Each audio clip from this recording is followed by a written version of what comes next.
नमस्कार, मैं हूं राम विश्वकर्मा। आप देख रहे हैं नवभारत टाइम्स। 8वें वेतन आयोग के ऐलान के बाद देश के करीब 50 लाख केंद्रीय कर्मचारी और करीब 69 लाख पेंशनर्स जिस बात का बेताबी से इंतजार कर रहे थे, आखिर उसकी घोषणा कर दी गई है। सरकार ने जनवरी 2025 में 8वें केंद्रीय वेतन आयोग के गठन की घोषणा की थी। इसका काम केंद्रीय सरकारी कर्मचारियों के वेतन और अन्य फायदों में जरूरी बदलावों की जांच करके सिफारिशें देना है। अब केंद्रीय मंत्रिमंडल ने 8वें वेतन आयोग के पैनल गठन को अपनी मंजूरी दे दी है। इस आयोग में 3 सदस्य होंगे जिन्हें 18 महीने के भीतर अपनी सिफारिशें सौंपनी होंगी। पीएम मोदी की अध्यक्षता में हुए केंद्रीय मंत्रिमंडल की बैठक में इससे जुड़े प्रस्ताव को मंजूरी दी गई है। मोदी कैबिनेट के इस फैसले की जानकारी साझा करते हुए केंद्रीय सूचना एवं प्रसारण मंत्री अश्विनी वैष्णव ने बताया कि केंद्रीय कैबिनेट ने 8वें वेतन आयोग के लिए TOR या टर्म्स ऑफ रेफरेंस को मंजूरी दी है। 8वें केंद्रीय वेतन आयोग की अध्यक्ष सुप्रीम कोर्ट की पूर्व जज रंजना प्रकाश देसाई होंगी। इनके साथ IIM मैंगलोर के प्रोफेसर पुलक घोष आयोग के पार्ट टाइम मेंबर होंगे, जबकि पंकज जैन जो अभी पेट्रोलियम एंड नेचुरल गैस में सचिव हैं, वे भी आयोग के सदस्य बनाए गए हैं। ये 8वां केंद्रीय वेतन आयोग एक अस्थायी संस्था होगी। इसे गठित होने की तारीख से 18 महीने के अंदर अपनी सिफारिशें देनी होंगी। इस आयोग में एक अध्यक्ष, एक अंशकालिक अध्यक्ष और एक सदस्य सचिव होंगे। अगर जरूरत पड़ती है तो आयोग किसी भी मामले पर अपनी सिफारिशें फाइनल होने पर बीच में भी अपनी रिपोर्ट दे सकता है। अब आयोग को अपनी सिफारिशें देते समय कुछ खास बातों का ध्यान रखना होगा। आइए, क्या है वो खास बातें, इस ग्राफिक्स के जरिए हम जानने की कोशिश करते हैं। इसमें देश की आर्थिक स्थिति और वित्तीय अनुशासन की जरूरत, विकास कार्यों और कल्याणकारी योजनाओं के लिए पर्याप्त संसाधन उपलब्ध हो, इस बात पर ध्यान देना होगा। बिना फंड वाली गैर योगदानकारी पेंशन योजनाओं का खर्च, सिफारिशों का राज्य सरकारों के खजाने पर पड़ने वाला संभावित असर, क्योंकि राज्य सरकारें अक्सर कुछ बदलावों के साथ इन सिफारिशों को अपनाती हैं। सेंट्रल पब्लिक सेक्टर अंडरटेकिंग्स और निजी क्षेत्र के कर्मचारियों को मिलने वाले वेतन, फायदे और काम करने की मौजूदा स्थिति पर भी इन्हें ध्यान देना होगा। केंद्रीय वेतन आयोग समय समय पर बनाए जाते हैं। इसका काम केंद्रीय सरकारी कर्मचारियों के वेतन ढांचे, रिटायरमेंट के बाद मिलने वाले फायदों और अन्य सेवा शर्तों से जुड़े मुद्दों की जांच करना होता है। इसके बाद ये जरूरी बदलाव अपनी सिफारिशों में शामिल करते हैं और सरकार को सौंपते हैं।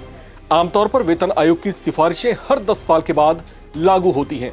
इस हिसाब से 8वें केंद्रीय वेतन आयोग की सिफारिशें 1 जनवरी 2026 से लागू होने की संभावना तो है, लेकिन जो ट्रैक रिकॉर्ड बताता है वो कहता है कि इसमें थोड़ा सा डिले भी हो सकता है। सरकार ने जनवरी 2025 में 8वें केंद्रीय वेतन आयोग के गठन की घोषणा की थी।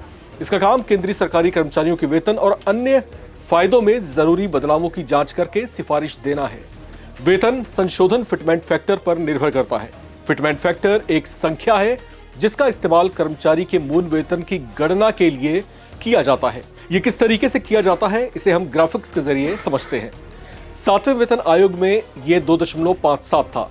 इससे न्यूनतम वेतन 7,000 रुपए से बढ़कर के 18,000 रुपए हो गया था। विशेषज्ञों का मानना है कि 8वां वेतन आयोग फिटमेंट फैक्टर को 2.5 से बढ़ाकर 2.86 के बीच रख सकता है। इससे कर्मचारियों के वेतन में 40 से 45,000 रुपए तक की बढ़ोतरी हो सकती है। अगर फिटमेंट फैक्टर 2.86 होता है तो न्यूनतम मूल वेतन 51,000 रुपए से ज्यादा हो सकता है, लेकिन इससे सरकार पर आर्थिक बोझ बढ़ेगा। इसलिए 2.6 गुना से 2.7 गुना तक की बढ़ोतरी अधिक संभव लगती है। इससे कर्मचारियों को अच्छा लाभ मिलेगा और सरकार का बजट भी नहीं डगमगाएगा। चलिए, इन आंकड़ों पर भी हम जरा नजर डालते हैं और देखते हैं कि ये क्या बताते हैं। 5वें वेतन आयोग का गठन 1994 में किया गया था। इसकी रिपोर्ट जनवरी 1997 तक सरकार को सौंप दी गई थी। इस आयोग की सिफारिशें 1 जनवरी 1996 से लागू हुई थी। इस आयोग ने वेतनमानों को सरल बनाया और महंगाई राहत की पेशकश की। इसके बाद 6ठे वेतन आयोग का गठन अक्टूबर 2006 में हुआ था। इसने अपनी रिपोर्ट मार्च 2008 में सरकार को सौंपी। सरकार ने अगस्त 2008 में इस रिपोर्ट को स्वीकार कर लिया। इसकी सिफारिशें 1 जनवरी 2006 से लागू हुई थीं। इस आयोग के तहत न्यूनतम मासिक वेतन 7,000 रुपए तय किया गया था। यह पिछले आयोग से 4,450 रुपए ज्यादा था। इस वेतन आयोग ने सरकारी वेतन में बड़ा बदलाव किया।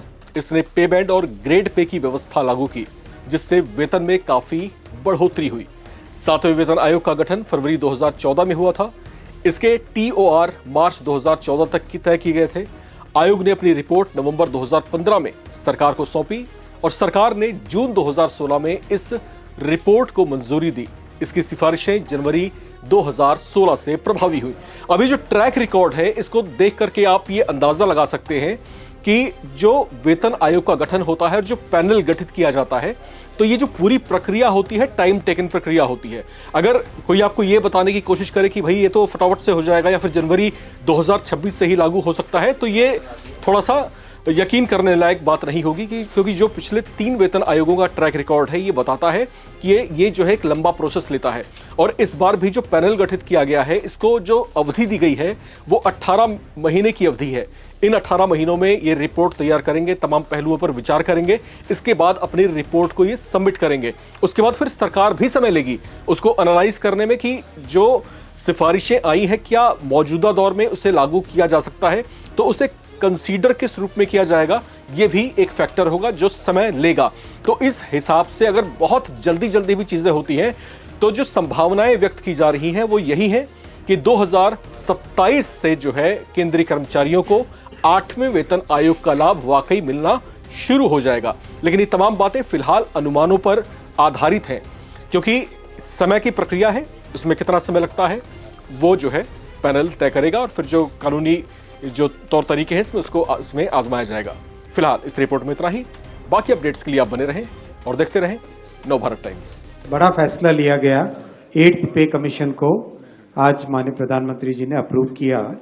8th पे कमीशन का कॉम्पोजिशन और उसमें क्या टर्म्स ऑफ रेफरेंस रहेंगे, कितना टाइम पीरियड रहेगा, वो सारा आज अप्रूवल हुआ और ये बहुत बड़ा महत्वपूर्ण फैसला है।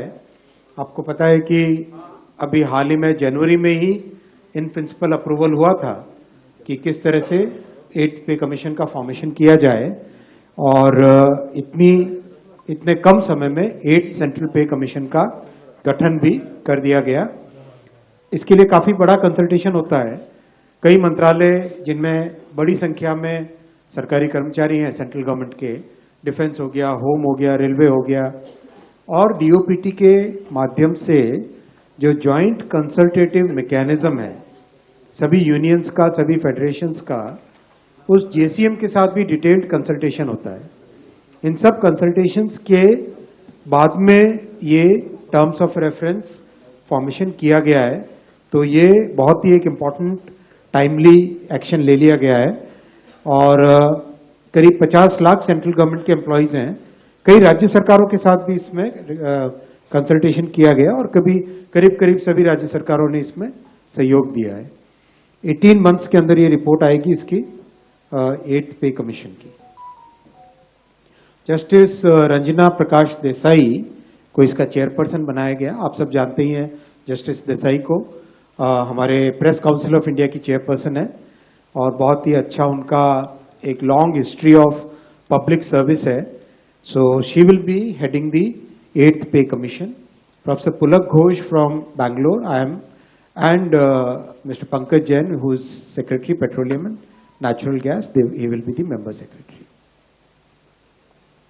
दूसरा बड़ा फैसला लिया गया साथियों आज, nutrient based subsidy for rabi season. आप सब जानते हैं कि माननीय प्रधानमंत्री श्री नरेंद्र मोदी जी किसानों के लिए एक के बाद एक बड़े फैसले लेते हैं और इसमें बहुत किसानों की इनकम प्रोटेक्ट हो, उनको सारे इनपुट्स कम कॉस्ट पे मिले, नए तरीके से खेती कर सकें, डिजिटल टेक्नोलॉजीज का उपयोग कर सकें, हर तरीके से क्रॉप की इंश्योरेंस हो, हर तरीके से खेती के हर एस्पेक्ट पे ध्यान देना माननीय प्रधानमंत्री जी ने शुरू से ध्यान दिया है।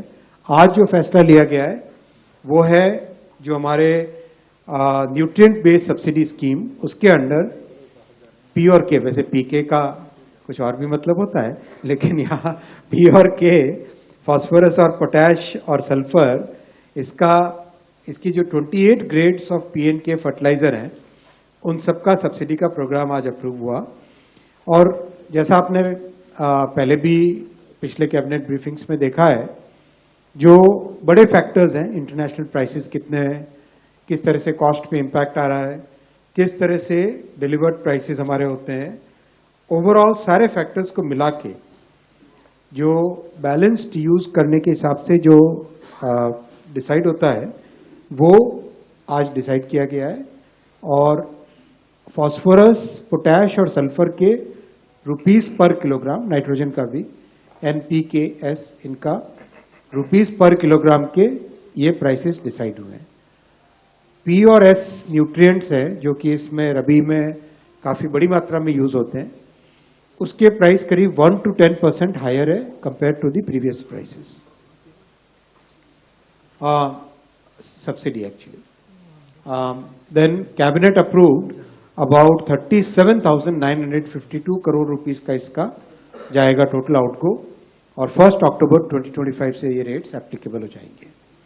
DAP और TSP, ट्रिपल सुपर फॉस्फेट और डाई अमोनियम फॉस्फेट, ये दोनों सबसे बड़े हाईली कंज्यूम्ड फर्टिलाइजर के कंपाउंड्स हैं।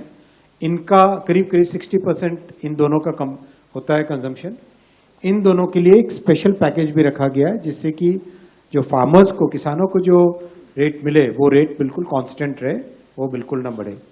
ओवरऑल ये सारा का सारा जो पूरा प्रोग्राम है, इससे हमारे किसानों को इस रबी सीजन में बहुत बड़ी राहत मिलेगी और उनके लिए कोई भी रेट आगे ना उनके लिए कोई रेट बढ़ेगा नहीं, और जो भी एक्स्ट्रा बर्डन होगा वो बर्डन सरकार वहन करती है। इस तरह का ये फैसला है साथियों।